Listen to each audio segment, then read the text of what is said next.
জিলা শিক্ষাৰ প্ৰশিক্ষণ প্ৰতিষ্ঠান আমি চমুকৈ DIET বা ডায়েট বুলি কওঁ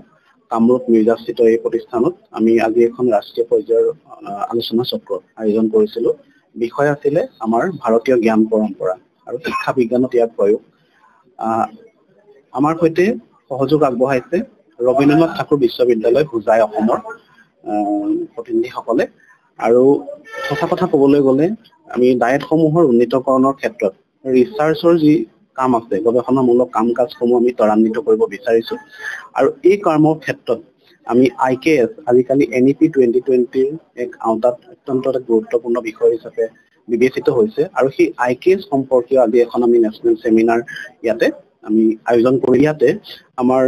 বিশিষ্ট ব্যক্তিসকলে আহি ইতিমধ্যে আমাৰ ইনগ্ৰেল সেশন সমাপ্ত কৰিছে এতিয়া আমাৰ টেকনিক্যাল সেশন আৰম্ভ হ'ব আমাৰ সৈতে আজি উপস্থিত আছিল আমাৰ ৰবীন্দ্ৰনাথ ঠাকুৰ বিশ্ববিদ্যালয়ৰ উপাচাৰ্য প্ৰফেসৰ মানৱেন্দ্ৰ দত্ত চৌধুৰী আমাৰ নলবাৰীস্থিত যি সংস্কৃত বিশ্ববিদ্যালয় আছে উপাচাৰ্য প্ৰহ্লাদ যোশী মহোদয়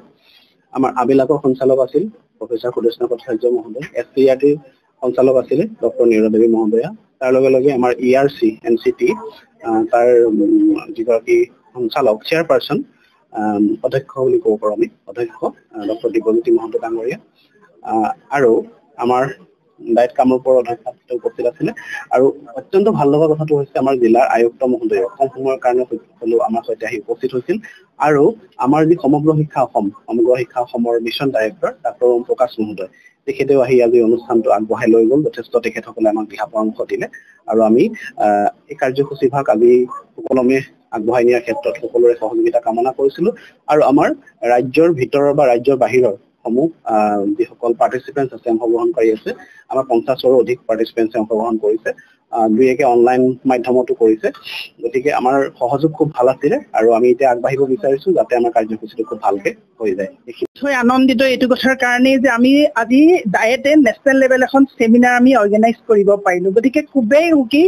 আৰু তাৰ কাৰণে মই ধন্যবাদ দিম ৰবীন্দ্ৰনাথ টেগৰ ইউনিভাৰ্চিটি হোজাইৰ লগত আমি কলাবৰেচন কৰিছো তেখেতসকলেও আমাক সহায় কৰিছে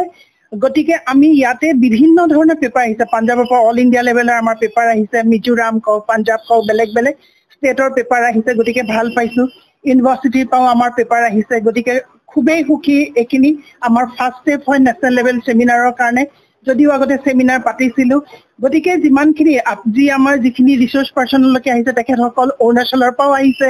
আমাৰ তেজপুৰ ইউনিভাৰ্চিটি কওঁ আমি গোটেইখিনি আপোনালোকে নিজে দেখিছে সকলোবোৰ আহিছে গতিকে নথৈ আনন্দিত ভৱিষ্যতে আমাৰ বিল্ডিং হ'ব আৰু আমি ভালকে কৰিম বুলি আশা কৰিছো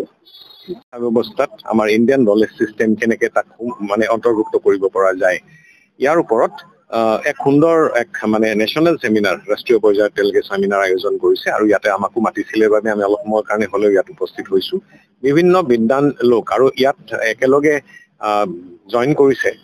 হোজাই শংকৰদেৱ ইউনিভাৰ্চিটি তেখেতসকল ইয়ালৈকে আহিছে আৰু বহুতো গুণী জ্ঞানী লোক ইয়ালৈকে আহিছে আৰু মই আশা কৰিছো ইয়াৰ ফলত এক ভাল আলোচনা এটা মনোজ্ঞ আলোচনা হ'ব আৰু সকলোৱে অন্তত আমি কিছু পৰিমাণে এই ক্ষেত্ৰত নতুন জ্ঞান আহৰণ কৰিব